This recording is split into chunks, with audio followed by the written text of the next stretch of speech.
habe 15 Jahre lang Scheiße gebaut. Ich bin schwerer Alkoholiker. Ich hatte 3 Jahre Bewährung.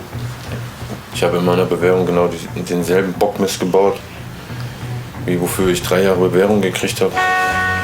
Körperverletzung, Hausfriedensbruch, Sachbeschädigung, Beamtenbeleidigung, Widerstand gegen Vollstreckungsbeamte, dann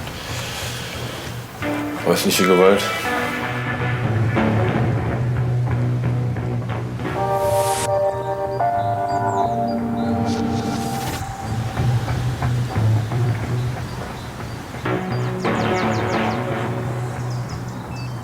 Meine damalige Frau hat mich halt reingebracht, ist noch bis in die Pforte gekommen, weiter nicht. Und als ich das dann drinnen realisiert habe, was da wirklich mit mir abgeht, mit den ganzen Türen dann auf einmal hinter mir zu, und das war dann schon ein ganz schön beengendes Gefühl für mich.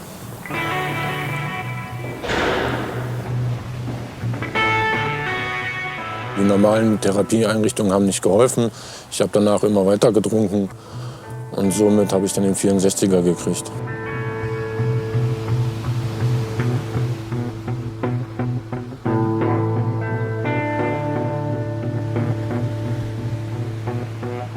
Ich wusste ja, was dran hängt. Hätte ich da abgebrochen, wäre ich in Haft gekommen.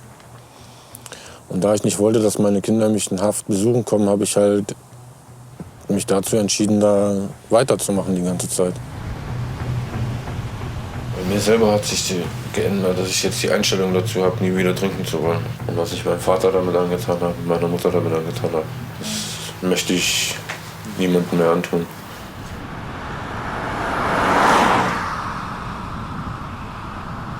Mitpatienten waren in der Cafeteria, haben sich da was zu essen geholt.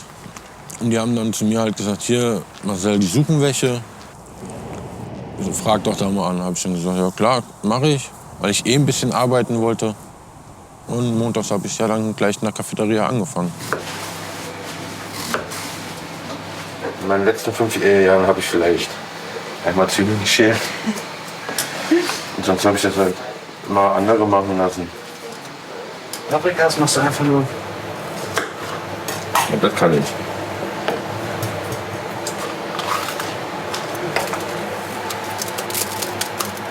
So, Zwiebeln weißt du Bescheid. Ja. Und Kartoffeln weißt du auch Bescheid. Ich mache jetzt meine Kartoffeln. Stellst du gleich hier rein? Was ihn auszeichnet, ist, er ist sehr ordentlich. Er kann schon gut schneiden. Er verliert sich oft in Dekorationen. Er macht es sehr schön. Er will halt immer das Beste machen.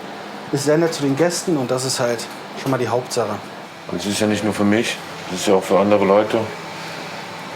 Wenn es für mich wäre, würde ich mir nicht so die Mühe geben, aber da es halt auch für andere ist, mache ich mir da halt schon ein bisschen mehr Mühe draus.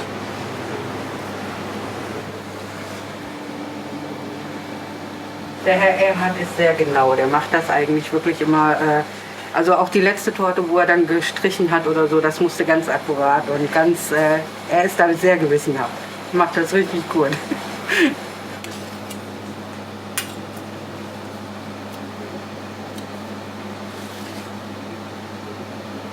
Ich habe viel Stärken an mir entdeckt, was ich früher nie so wusste.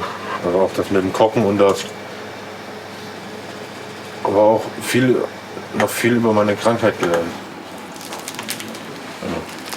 Große Fokus. Bei mir ist es zum Beispiel so, wenn ich merke, dass ich innerlich extrem unruhig werde, dass ich kurz vorm Platzen bin, dass ich aus der Situation rausgehe, ein paar Übungen mache oder an meinem Wohlfühlort denke, dass ich mich runterfahre und dann noch mal neu in die Situation reingehe. Dass ich halt nicht während dem Gespräch dann explodiere, sondern dass ich normal bleiben kann.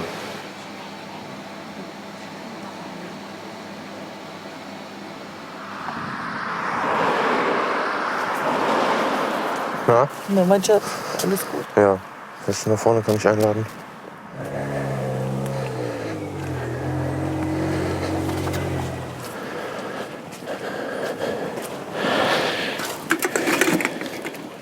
Es ist halt ein komisches Gefühl, nach so einer langen Zeit jetzt wieder nach Hause zu gehen. Hier habe ich alles, sage ich jetzt mal. Ich habe ein Zimmer, ich habe Essen Auch wenn es sich blöd anhört, sage ich jetzt mal. Aber hier habe ich einfach alles. Zuhause ist mein Zuhause, ja. Aber das war die letzten 2,5 Jahre mein Zuhause hier. Das ist für mich nicht gerade einfach. Dass er nach Hause kommt, dass es einfach wieder das normale Familienleben da ist. Ja, darauf freue ich mich. Haben Sie Angst? Ja, dass irgendwann Situation eintritt, die Marcel aus der Bahn wieder wirft.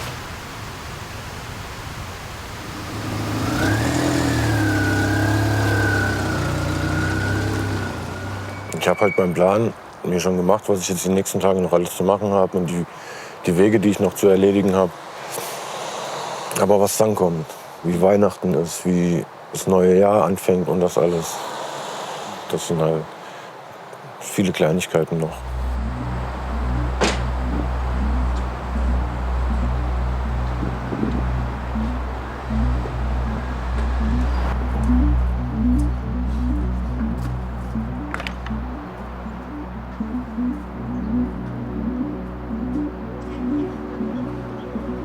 Wie war Weihnachten?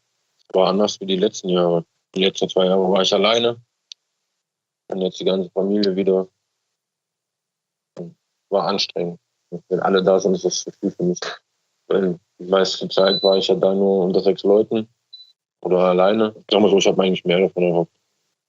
Dass es nicht ganz so schlimm ist, wie es halt war.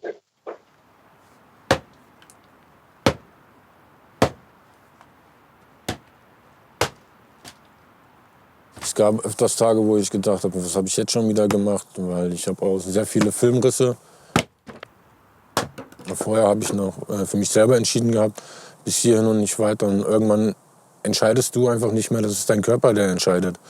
Du kippst einfach nur noch die ganze Zeit wahllos in dich rein, bis gar nichts mehr geht.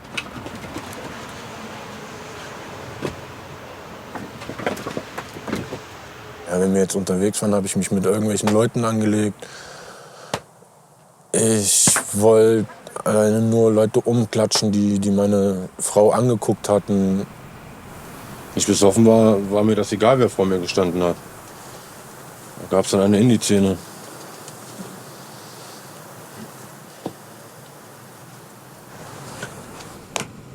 Hat dir das denn hinterher leid getan? Erst nicht. Wo ich dann halt erst in die Klinik gekommen bin, wo ich dann mal eine ganze Zeit lang nüchtern war und darüber nachdenken konnte, was ich überhaupt die letzten Jahre alle gemacht habe. Da tat es mir dann halt schon leid.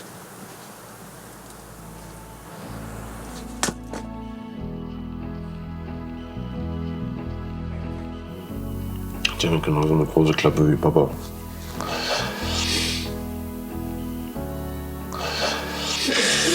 Wenn ich frisch rasiert bin, dann sieht man es halt extrem, dass sie meine Tochter ist. Das war, glaube ich, ein Schnuppertag in der Schule. Auf beide bin ich stolz.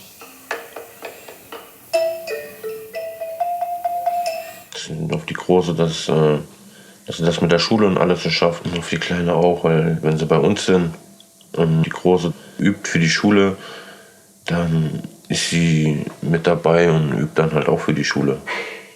Das finde ich schön bei ihr. Dadurch, dass ich ja 29,5 Monate weg war und ich vorher jeden Tag mit meinen Kindern zu tun gehabt habe und auch mit meinen Kindern gespielt habe, das ist halt, ich versuche jetzt halt so viel Zeit wie möglich nachzuholen. Ich habe eigentlich gedacht, dass das ein bisschen fremdeln, aber überhaupt nichts. Das ist wie, als wenn ich nie weg gewesen wäre.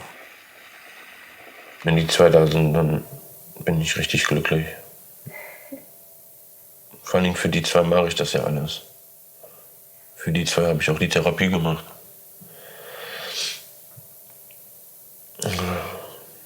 Weil ich denen das einfach nicht mehr vorleben wollte, was sie die ganzen Jahre mitgekriegt haben.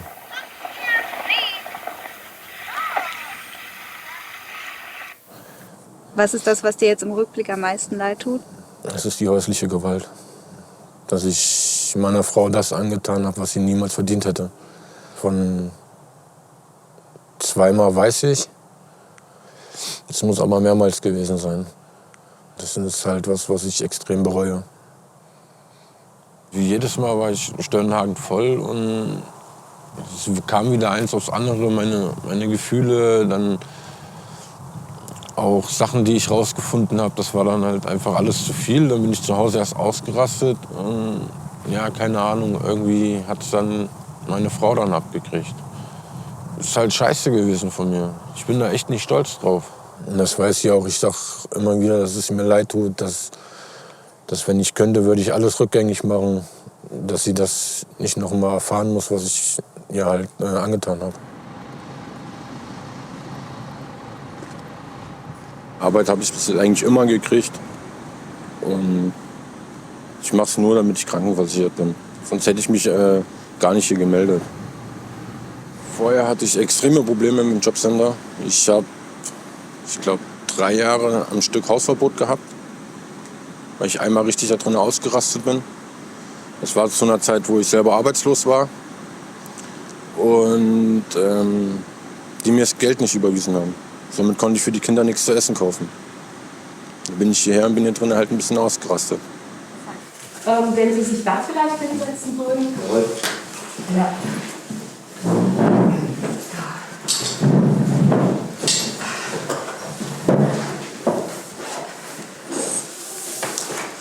Haben Sie denn schon sich überhaupt berufliche Vorstellungen gemacht, Herr Erhard, bislang? Das sind viele Sachen, die ich eigentlich gerne wieder machen möchte. Ja. Ich bin ja eigentlich ein leidenschaftlicher Dachdecker, auch leidenschaftlicher Hobbyschrauber. Ich habe auch schon in einer Kfz-Werkstatt gearbeitet und alles.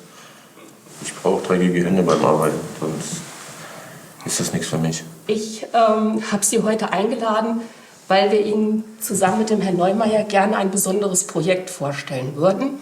Es geht darum, Sie bekommen die Chance, Ihre Stärken durch ein Auslandspraktikum zu entdecken. Das geht los mit Einzelgesprächen, mit Landeskunde. Sie lernen dann auch die anderen kennen. Das Schöne ist halt, was wir halt schon festgestellt haben, es kennt Sie da keiner, ne, in Italien. Es kennt keiner Ihren Namen, es kann keiner irgendwelche Bezüge herstellen, bist du nicht von da und da. Ja, das sind so erstmal die Eckdaten. Wie hört sich das jetzt so im ersten Moment für Sie an?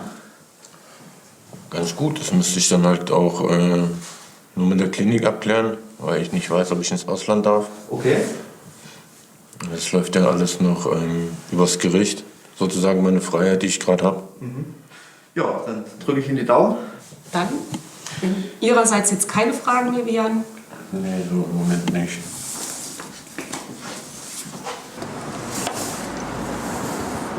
Einmal wieder viele Sachen, die so auf mich eingeprasselt sind. Ich muss das erstmal alles sacken lassen. Aber hört sich gut an. Einfach mal weg. Was Neues erleben. Und ja, es sind viele Eindrücke. Ich wollte immer mal nach Italien, weil auch mein damaliger bester Freund daherkommt. Und dann passt das alles. Du warst nie in Italien. Leider noch nicht.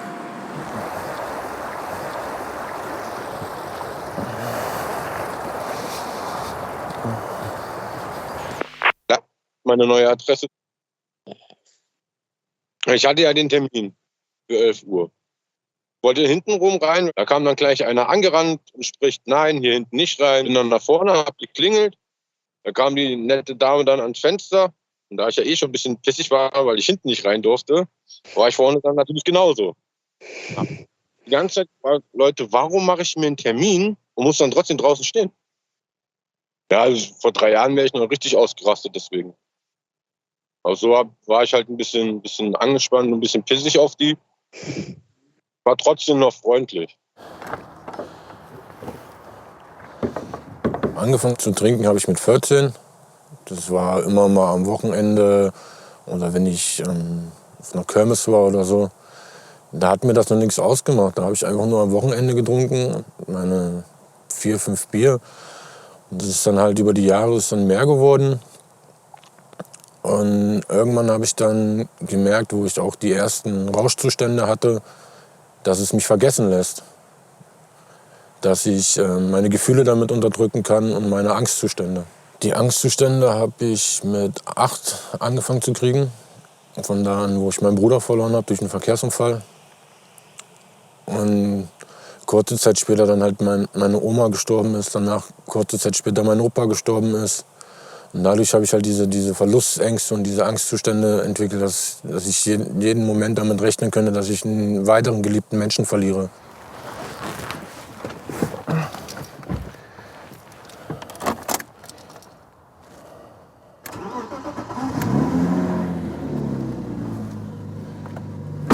Ich war von der Schule zu Hause den Tag schon. Dann kurze Zeit später ist dann mein Vater noch nach Hause gekommen. Und der sah schon ganz komisch aus. Und ich habe mich halt gefragt, was mit dem ist. Und dann haben sie es mir dann gesagt im Esszimmer, dass mein Bruder gestorben ist. Und ja, da ist eigentlich schon eine Welt für mich zusammengebrochen, weil ich meinen Bruder abgöttisch geliebt habe.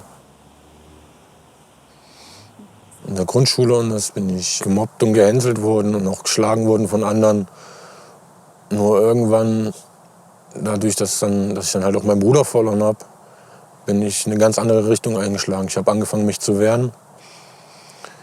Meine Eltern mussten, ich sage jetzt mal, alle fortlang in die Schule wegen mir, weil ich wieder irgendeine Schlägerei hatte oder weil ich einen Ausraster gekriegt habe, weil ich das Lehrerzimmer demoliert habe oder sonst irgendwas.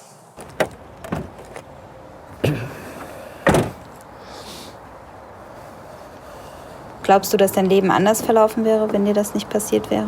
Ja, auf jeden Fall. Wahrscheinlich wäre ich dann auch nicht in Merxhausen gelandet. Weil mich das immer so extrem kaputt gemacht hat. Macht es mich jetzt noch. Aber ich komme damit jetzt besser klar wie noch vor 3 Jahren. Ja.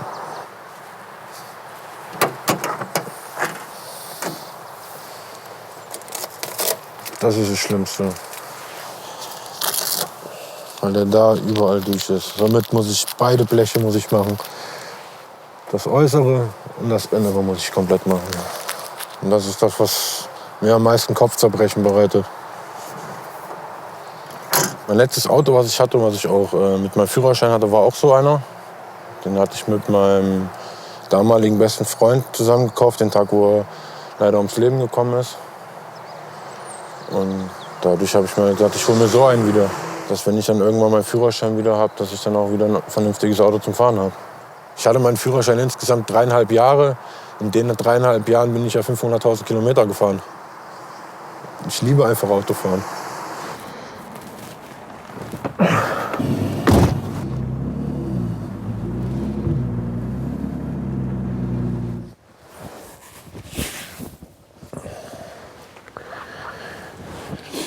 Ja, das mit Italien ging ja nicht, wegen der Klinik. Und ich darf Deutschland nicht verlassen.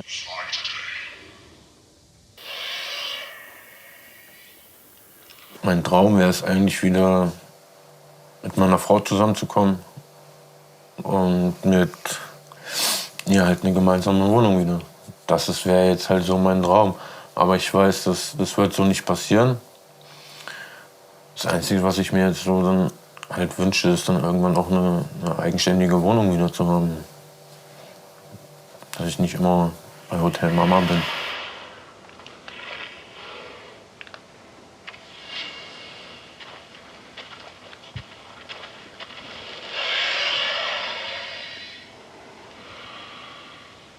Bei der Firma, wo ich gearbeitet habe, bevor ich nach Merxhausen bin, da mein Vorarbeiter, der hat sich halt selbstständig gemacht. Bei denen habe ich jetzt Probe gearbeitet. Und dann gleich wieder Fenstermontage, das war schon was anderes. Aber es war schön. Ich war auch nur glücklich in den 3 Tagen.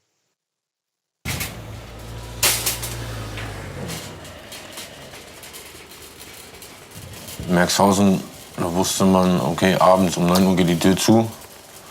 Man kann nicht mehr rausgehen. Und jetzt ist es halt so, ich kann raus, wann ich will. Ich kann 24 Stunden am Tag rausgehen. Und das alles erstmal wieder auf die Reihe zu kriegen, ist halt anstrengend. Ich will eine Gemüsepfanne machen. Und ich hoffe, das wird was, so wie ich mir das denke. Da ich ja für meine Kinder auch noch mal kochen will, ist das immer, wenn ich was mache, noch mal ein Lernprozess. Dass ich dabei bleibe und dass ich es halt dann halt auch später gut mache. Also wenn ich jetzt sehe, dass der Laden fast überfüllt ist und dass ich mich kaum bewegen kann oder irgendwas, dann gehe ich da nicht rein. Im Moment geht's, sage ich mal. Ich gehe ja die meiste Zeit gehe ich ja mit meiner Mama einkaufen. Und wenn ich dann sehe, das ist mir zu viel, dann gehe ich wieder raus. Weil ich mich einfach nicht in eine Situation bringen will, wo es mir dann zu viel wird und ich dann vielleicht doch wieder zum Alkohol greifen sollte. Jeder Griff, den ich da nicht hinmache, ist für mich ein großer Schritt. Aber jetzt gerade ist es ein okayes Gefühl. Ja. Ich kann mich ja mit meinem Zettel ablenken.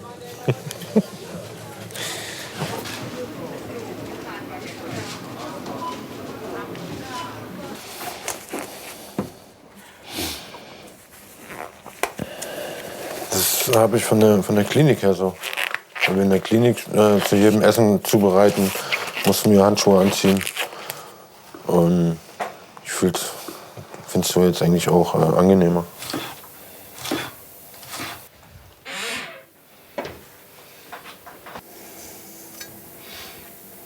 Das habe ich von der Cafeteria geschenkt bekommen. Sozusagen als Abschiedsgeschenk. Weil ich so gut gearbeitet habe bei denen. Da habe ich mich riesig gefreut drüber. Ich hatte auch Tränen in den Augen, als ich das gekriegt habe von denen. Das ist einfach. Ich wusste nicht, was ich dazu sagen soll.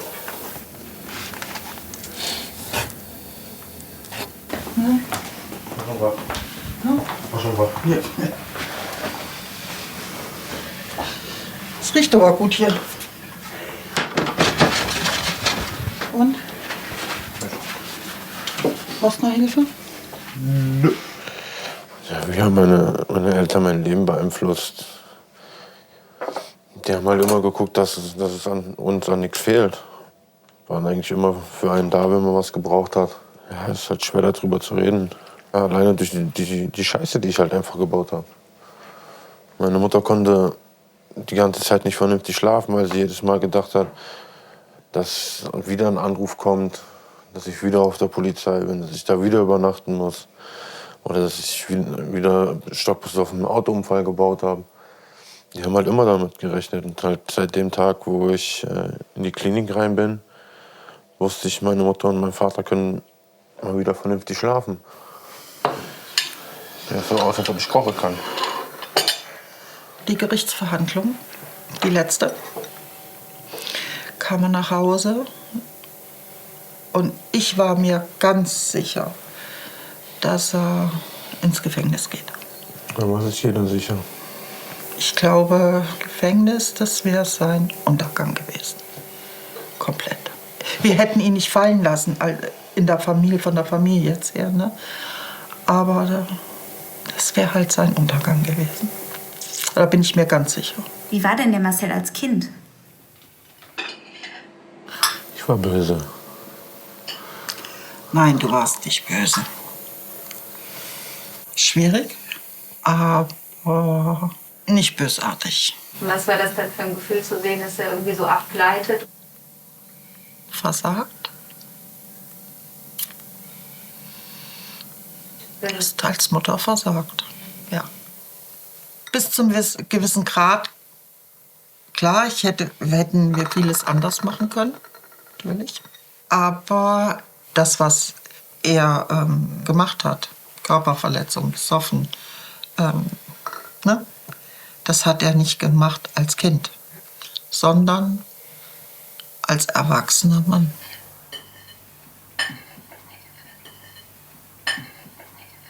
Ich hatte die Woche Montag Einzel bei der Maßnahme. Wäre eigentlich das letzte Mal gewesen, dass ich dahin muss, aber jetzt muss ich ab Montag wieder jeden Tag hin. Und das Montag, Dienstag, Mittwoch und Donnerstag. Die wollen, dass ich so lange jetzt noch dahin gehe, bis ich eine Arbeit habe. als Bewerbungen schreibe. Es nervt einfach, dass sich das alles nur noch zieht.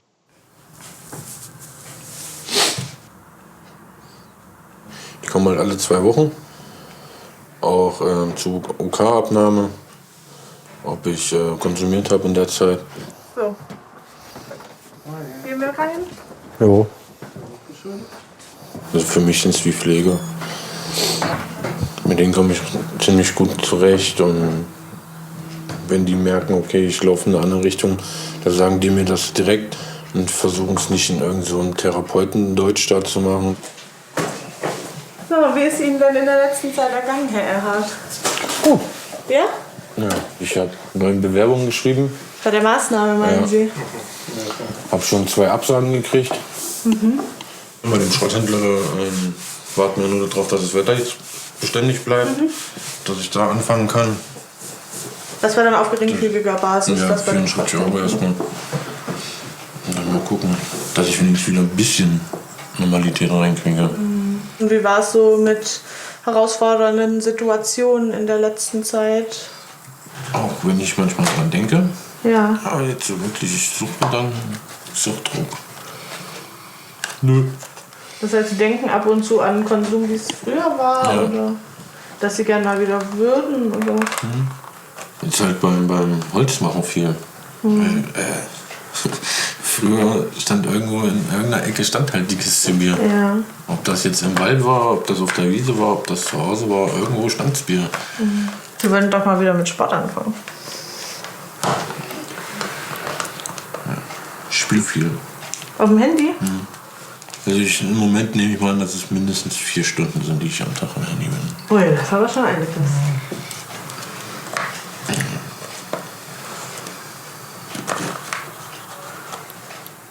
Und wollen Sie das so weiterführen? Eigentlich nicht.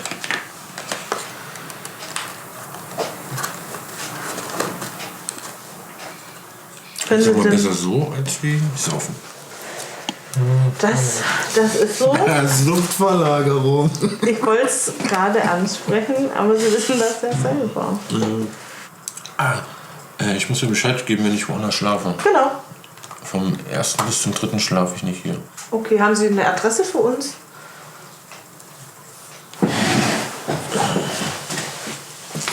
Dann schreiben Sie noch mal eine SMS, Ja. ne, weil wir müssen die Adresse im System dann eingeben. Ja, dann hätten wir es für heute. Dann sehen wir uns in 2 Wochen wieder. Ja. Solange es nicht wieder 3 Wochen sind. Nee, das war ausnahmsweise.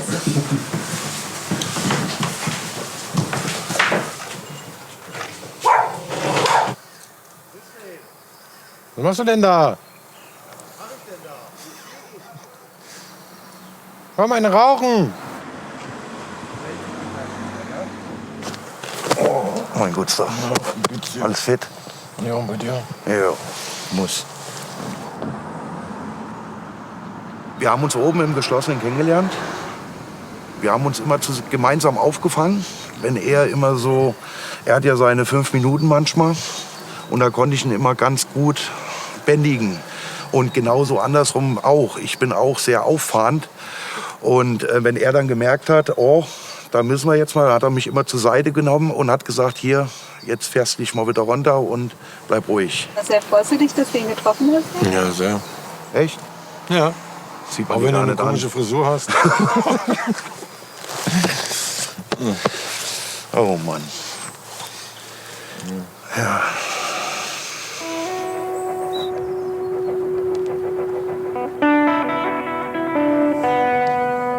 Das ist ein komisches Gefühl, hier zu stehen. Ich bin froh, dass es hinter mir liegt. Also nochmal möchte ich nicht hinter diesem Zaun. Ich sag jetzt einfach mal, es kann sein, dass ich heute trinke. Es kann sein, dass ich in 2 Monaten trinke. Dass ich in 5 Jahren erst wieder trinke. Ich kann einfach nicht sagen, ich werde nie wieder trinken. Aber ich will's nicht.